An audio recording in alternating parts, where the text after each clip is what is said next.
Rie, thanks for tuning me again. Yeah, lovely to be here. Thanks for having me back. What's happening with your newsletter? What's this? What's all the fuss about? What's the latest twist? Oh gosh, I have to warn everybody that I'm running totally illegal operations out of my home office here in Norway. So people better watch out. You should be arrested. Yeah, Sergio, it's been a year-long story, like several years. And I've had a newsletter since 2017 or something. In fact, I've had several. And of course, being in the field that we are, after all, taking care of people's privacy and protecting their personal data, I've been very conscious about how to do this in a compliant as possible way.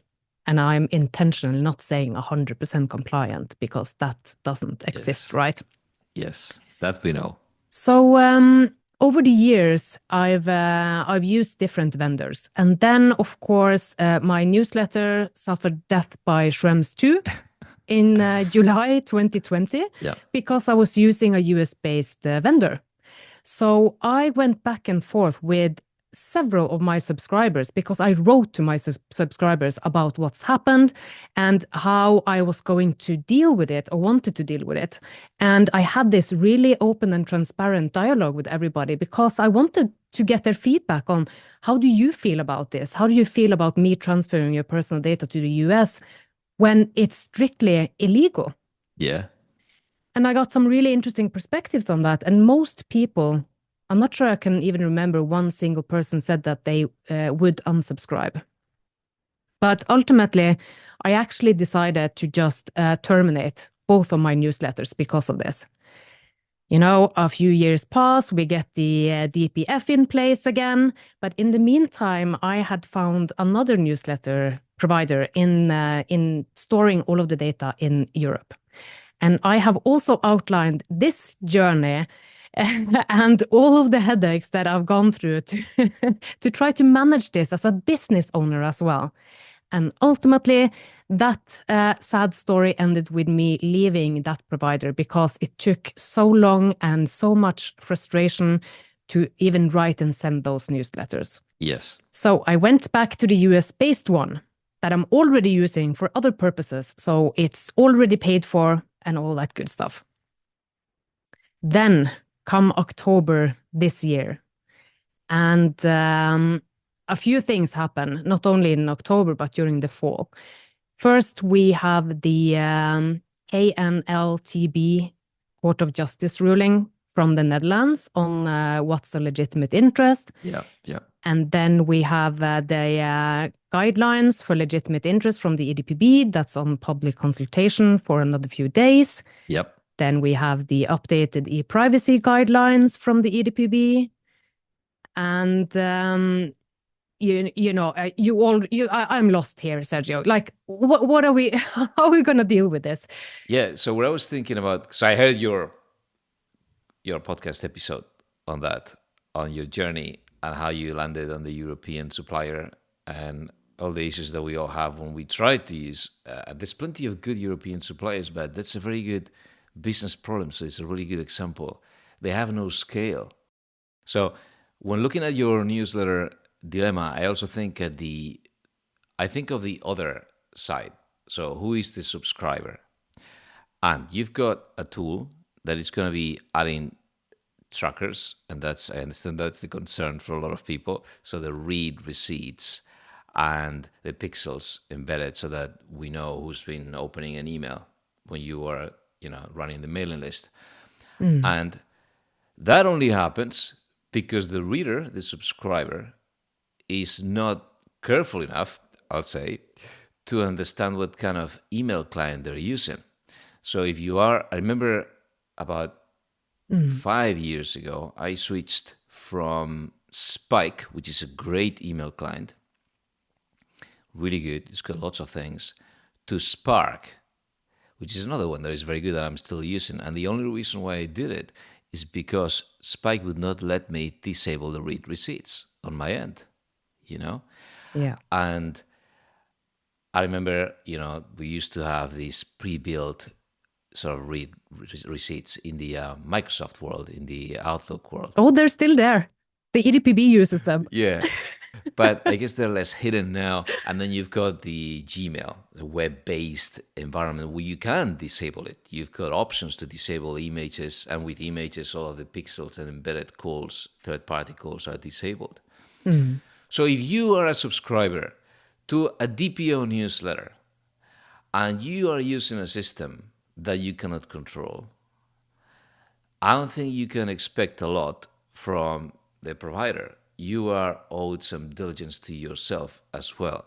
Why would I complain if I'm a subscriber to to such a service?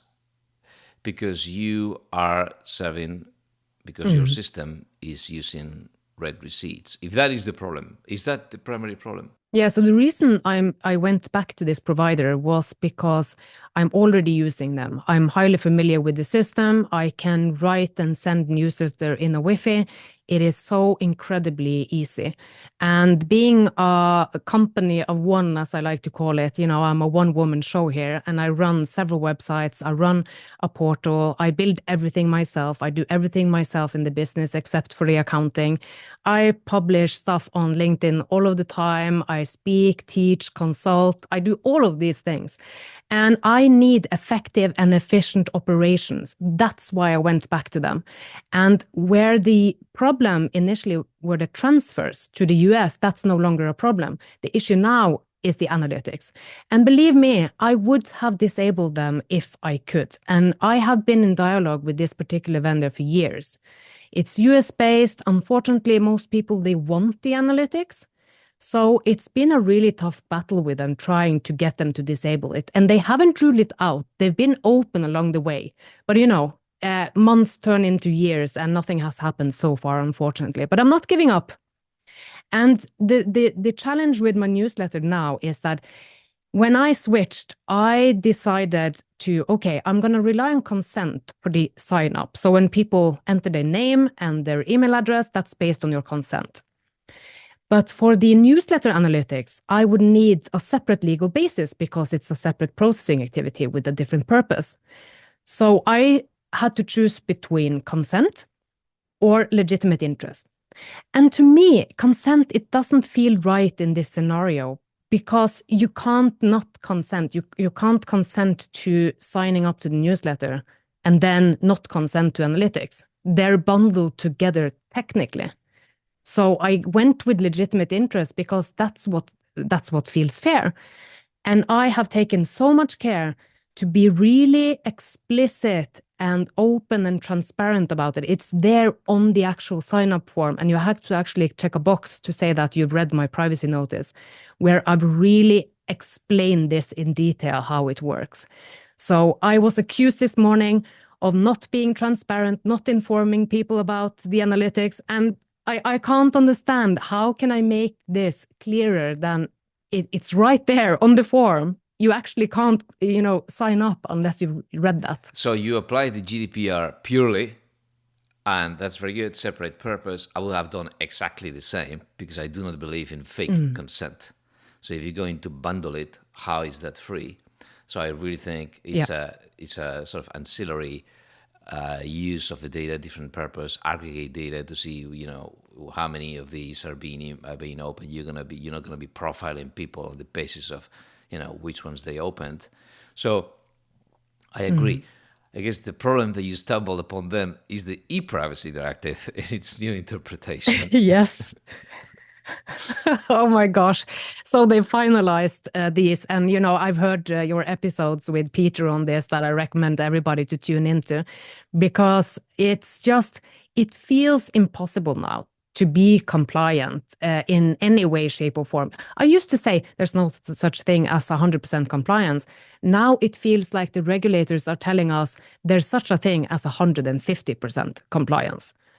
Because it's beyond, any reason with these new. And to be fair to the EDPB, I don't think necessarily that this is their fault because they are only interpreting the law. I think as per the law, or the directive, it's probably correct. So the problem is in the directive. We need e-privacy directive to go away and be replaced with something else.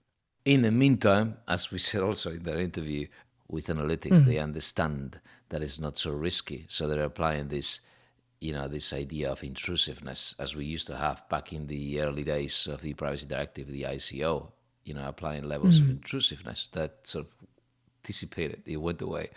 But if you're doing analytics in aggregate, and it's a sui generis, it's a specific use case that is not contemplated in website analytics because it's email analytics.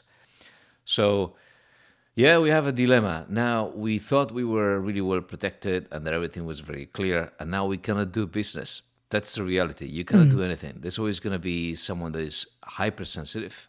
We've created a sort of fanatism, I have to say. Yeah.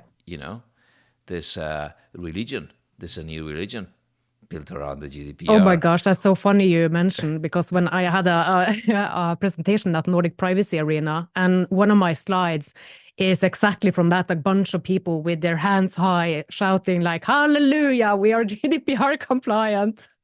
And it's not, we're never going to get there. It doesn't work in reality. And this is such a huge problem with the GDPR now, that it's like the law of everything. It's above everything else. GDPR, strictly speaking, is nothing else than accounting, tax rules, all of that. It's part of business operations for a business, mind you.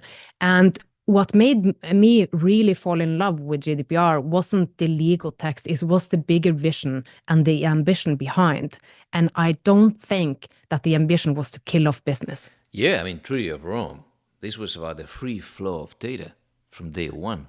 It was really about supporting that and making sure that if it was free flow, then it wasn't going to be, losing protection out of the EEA and so on. So yeah, totally, it has to support the business. So what do we do now? It's even mentioned in Recital 4, the freedom to conduct a business, that it has to be balanced. And are we really balanced with all of these new rulings and guidelines and opinions? Yes. So now everything is personal data, right? Everything is personal data. Now it's so hard to get data to be anonymized. Then everything is processing, accessing, or storing in the device, because of course the Privacy Directive is alive. And then nothing passes the test of legitimate interest. Everything requires consent, not just because of e-privacy, but also because of how consent is being, again, sort of, it's contaminating everything, if you ask me. So what do you do now? I mean, back to sort of wrap it with your newsletter, I don't think there's a way out. I think people who become such fundamentalists are either trying to sell something or very, very often not being used to building anything. So the entire proposition is criticizing, is simply suing people or raising your hand. But if you build something, no matter how small, you already understand the need for things to work. So with the newsletter, I think if providers come with basic analytics bundled, it depends on your audience. And in your case, I think you're lucky because you're not deceiving anybody. You've got nerds and fundamentalists. Yeah, it's funny because you mentioned my audience. Like the people I write super geeky things about privacy and data protection.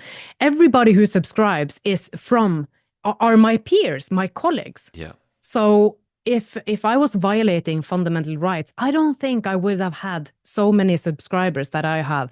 And I rarely have unsubscribes. And even the whole journey with switching from the European-based provider to the US-based during the summer this year, I lost 5 subscribers. Yep. 5 unsubscribed because of that switch. The rest were completely happy with, their email address and name being transferred to the US. And everybody's happy with analytics because I was crystal clear on that point. Yeah. Look, I would even drop the little checkbox. It's to me, it's confusing. It feels like I'm being dragged into something else. Like I've got enough. I'm gonna read it. Yeah. I'm gonna read the notice, and I'm going to trust that balancing test. So I think you're okay. I'm only sorry that it's so disappointing because we need to be dragged into these debates when we should be looking at things that are not transparent, looking at the Yeah. abuse of consent, trying to get rid of the annoyance, if you ask for my mission, of the cookie Mm. banners. But so let's go back to legitimate interest then, if you're okay with that, and the recent news, and especially that one, the Lawn Tennis Association, and what's with the Dutch DPA, going straight to the meat of it. Yeah. They're on a mission. They've become quite activist, Yes. and were they always like this? I cannot remember older cases in the Netherlands, but I can see the recent cases and Mm. how they reacted. They sort of rebel in their official communications, in their public statements against the CJEU's judgment. No, it's shocking, I have to say, because we saw a few years back in the football TV case where the company actually ended up going bankrupt because the Dutch DPA dragged them through the court system. And even though that was overturned, they still continued now with this tennis association. And this is a case that started back in 2018. And it included the personal data of about 350,000 members. Yeah. And the problem here, there's a real problem here because the tennis association shared all of that personal data with third parties, so-called sponsors, and they used that for marketing purposes again on their side, including gambling companies. And Yeah. I'd say that, that is really bad. Like if you think my newsletter analytics is bad, look at this case. And the Court of Justice, so they just ruled what we all knew from before, except the Dutch DPA, that a legitimate interest, it doesn't have to be found in a concrete law. So it means that even purely commercial interests can be legitimate. And this was the crux of the matter, that the Dutch DPA said that no, purely commercial interest is illegal. And what's so shocking here is what Paul Breitbart said on their Serious Privacy podcast as well, that the Dutch DPA should have found that this particular interest was illegitimate because of the impact and the scale of the processing in this context. They shouldn't have found that any commercial interest is unlawful. And I'm surprised that this had to go to the Court of Justice, because in Meta versus Bundeskartellamt from last year, they already found that direct marketing could be a commercial interest, just not in the context of personal advertising for Meta, in the context and impact that they did. So I'm just shocked at the level of so many aspects of this case. So a lot of people were happy to see the ruling, but then I took a closer look at some of the paragraphs, and we see that consent nudging sneaking in there as well, which is so unfortunate, I think. And also, it kind of gives me the feeling that none of the judges have any real business experience, because they are so quick to say that it's equally efficient if there's an equally efficient option, and then they have some meanings and opinions around that. But what are those based on? Have you actually looked at how the processing activities are set up in an actual company, in actual operations? I doubt it. Yes, that is the problem. And that's what I see in every single debate we have about everything from e-privacy to any of the fines. That is a good point. So to tackle that and sort of break it down, we've got the Dutch DPA on the one hand, and they need to probably get close. It's funny, yeah, it's surprising. I mean, in the Netherlands, which is like the number one place for business, Yeah. Yes, and then you've And they got posted on LinkedIn the same day or day after the ruling, and they used language such as they put the citizens first, like as if the Court of Justice don't. And as far as we are concerned, that is still how it should be. And this is a machine translation, but it's shocking to have a public authority go out on a social platform with this kind of message. So I really think that somebody should reevaluate who's sitting in those roles there. So maybe we've gone too far with all the literature, all the surveillance capitalism. I always thought that, and at least we're going to get some more philosophical, but I really thought that first, personal data shouldn't be commoditized. And I still believe that. Yeah, I think we may have taken that too far when talking about surveillance capitalism and sort of denigrating every single business out there. Because now, if we oversimplify things and we start looking at this as instead of a fundamental right, fundamentalism, or basic, again, like a religion, then we just cut through everything. Nothing can survive if you take that to the extreme, because it feels like we're destroying everybody's future with every single pixel. And I think we need to make a distinction. What is the real risk? I wanted to ask you. I can see there is a risk in how you expose data in the advertising marketplace or in a newsletter being opened.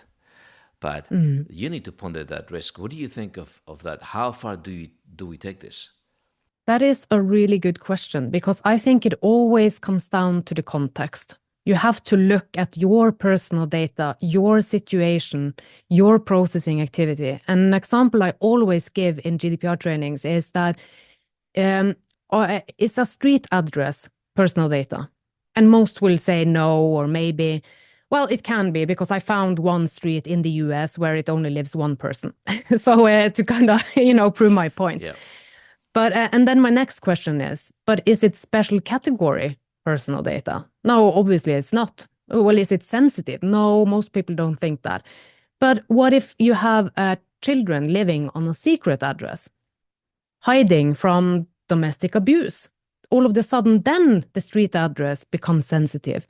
Is my newsletter, is that any, special category or sensitive? Not at all in my context. But what if you subscribe to anything related to a particular sexual orientation, and you're a married person with a different sexual orientation, and that gets leaked? So it's all about the context. And this is what people tend to miss, and the regulators and authorities tend to miss, that rather than putting, I'm so conflicted on Article 9, whether or not we should even designate any special category, because as I said, a street address could be so sensitive. It could mean the difference between life and death. Such a good point. So I think everybody needs to just look at the context of the processing defines the sensitivity. You're right. The GDPR is going to start crumbling in our hands. One block at a time.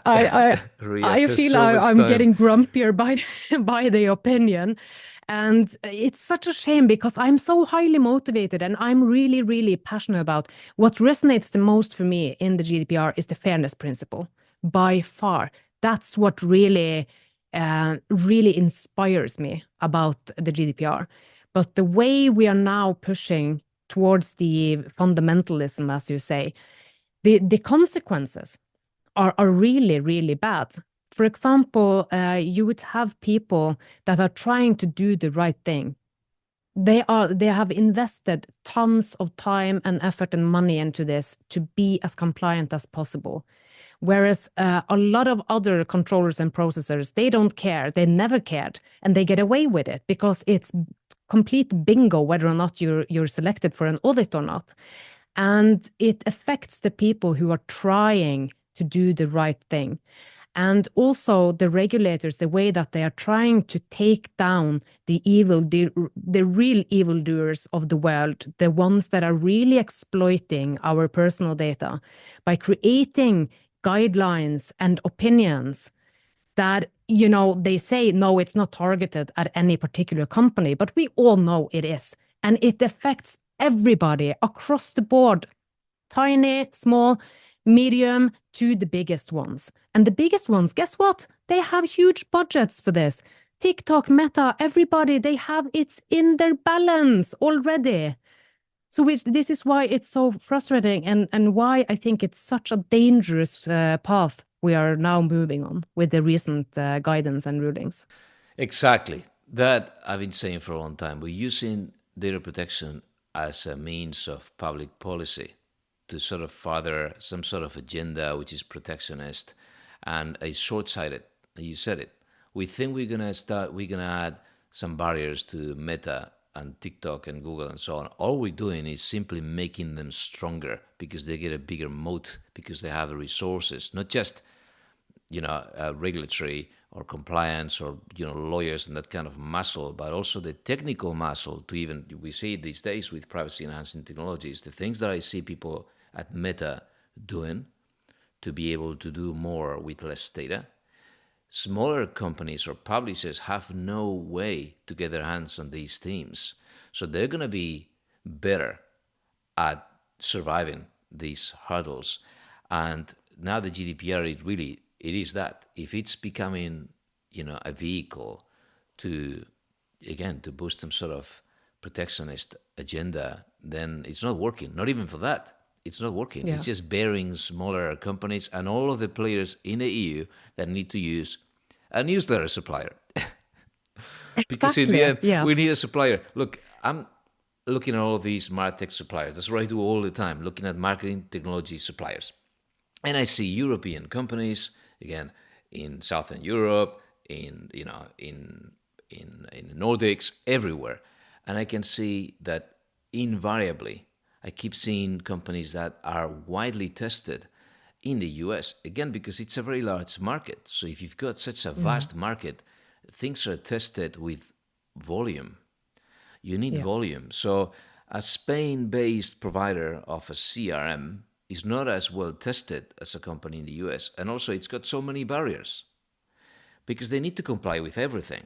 So first you are making the suppliers slower. They're going to take forever. Everything requires a DPIA. Everything requires, if you go by the book and by all of the guidelines, and if you are letting yourself be affected by, everyone criticizing what you do, then they'll be very slow. So they're less agile for starters. And then you get to their customer, so us or any potential customer or an enterprise that wants to find one of these tools, for example, for A/B testing or analytics or any of these things.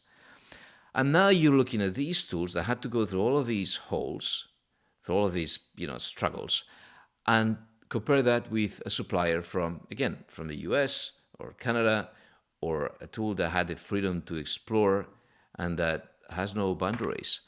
And then you keep saying that sometimes the best way to run your business in a cheaper way, in a more efficient way, is to use those tools, which is very sad for the local industry, but also you need to survive as a small business.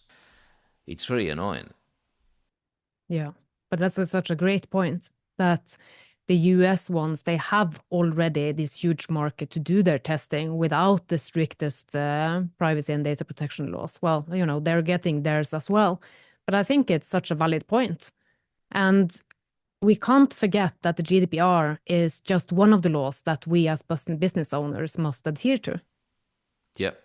But I don't want to be pessimistic. I want to end in a happy note. I think we've got amazing, creative people in Europe, these amazing businesses.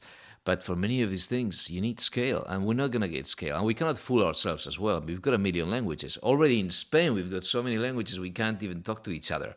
So it's impossible across Europe, Yeah. Okay. So any other thoughts? Anything that you saw that is interesting these days besides, again, the Dutch CPA, legitimate interest, and your newsletter? Gosh, I am such a geek, and I absolutely love diving really deep into these guidelines and rulings and everything. And I got hung up on the concept of strictly necessary, because in the GDPR in Article 6, it only says necessary. It doesn't say strictly necessary. So I got so tripped up by that. And I went back to Meta Bundeskartellamt, and that's where it was really highlighted in the context of contract and the legitimate interest. So I've gone through so many rulings to see where did that actually originate from.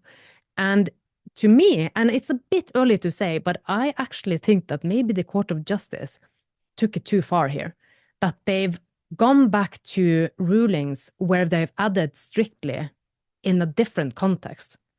And if you look at Article 6 and the way that the Court of Justice has interpreted it in the last few rulings, that's another example for me that they are taking it too far.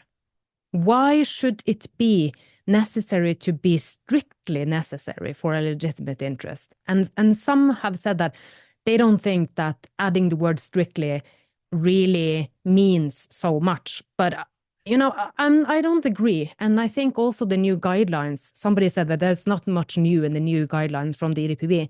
I disagree there as well, because if you look at the wording and how they actually present it, they are actually raising the threshold pretty significantly. And it's becoming more and more difficult to actually rely on any legal basis for whatever processing activity. And all we're left with is consent. It's like it doesn't work in the real world, and it's such a huge concern of mine. And I really think that it was a mistake by the Commission to say that, we're not going to revamp the GDPR now. I think they will look at it again in 2028. So we're going to live with this nightmare until then. And then who knows? Are they going to do anything? But sorry, no, I went back to the negative thing. Should we try to end it on like some concrete practical tips for people? Yeah, well, look, to end on a positive note, again, because consent is sort of taking over, the positive thing that I see is that since we're not going to do anything in terms of guidelines or compliance or anything coming from the European Commission or reviewing the e-privacy directive or coming up with anything that replaces that, at least the browsers and technology is advancing fast. And I do see that. So in the US, you've got the global privacy control making inroads across all browsers. Google is going to replace this idea of the privacy sandbox or the imposed privacy sandbox with a forced question. So once consent is real, because people have to make the effort to go and opt in, at the browser level, and they cannot just discard it for every single website that comes in the future, then the numbers are going to be so low and so pathetic, nobody will be able to do anything. And then once the business is totally destroyed, because we rely on consent and consent just doesn't work, right? You cannot annoy people with the banner. Then we're going to have to rethink and to come back in the arms of our beloved legitimate interest. Yeah. To finish on a happier note. Let's hope for that. Yeah, let's hope for that. Let's put our hopes in technology for us to get rid of this abuse. That's my wishful thinking. Yeah, and I fully support that. And I think because I'm getting a lot of messages from really desperate and frustrated DPOs saying that they already struggled to be taken seriously and to get, anchor their messages internally. And now with the sub-processor opinion as well from the EDPB, life is definitely not easier. So I think from a practical perspective, my recommendation to everybody is to revisit your compliance work, as we all need to do anyway, and take a risk-based approach and make sure that you at least review stuff, go through your legitimate interest assessments, add a date to everything so that you can show it to the DPA if they can come knocking on your door. And not necessarily fully update all of your legitimate interest assessments. But the fact is that if you have made really well thought through, solid arguments, the logic will be much harder for them to challenge in a possible audit. So, and final thing, everybody should practice a DPA audit once a year. That is so much fun. You pretend that the DPA comes knocking, and then see, what's going to happen and how are we fit to respond. So make it fun. It is possible, I promise. Good, I like that. Well, thanks, Rie. Thanks again. Thank you. Thank you, Sergio.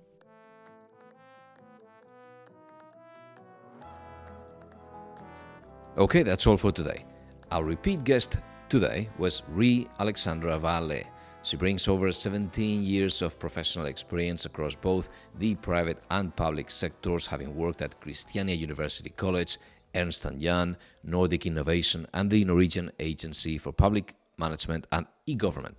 Rie is behind the DPO Hub, to which I'm subscribed, which helps busy DPOs by offering concise summaries and practical takeaways from key CJEU rulings, EDPB documents, and DPA decisions, as well as by putting together a community around it. She is also the host of the Grumpy GDPR podcast. Follow us on Blue Sky, and in the Masters of Privacy Altogether profile, you will find the starter pack, which includes the feeds of all of our past guests. There is also a Masters of Privacy LinkedIn channel, which I invite you to follow, where you will find links to our transcripts, cheat sheets, and other surprises every now and then.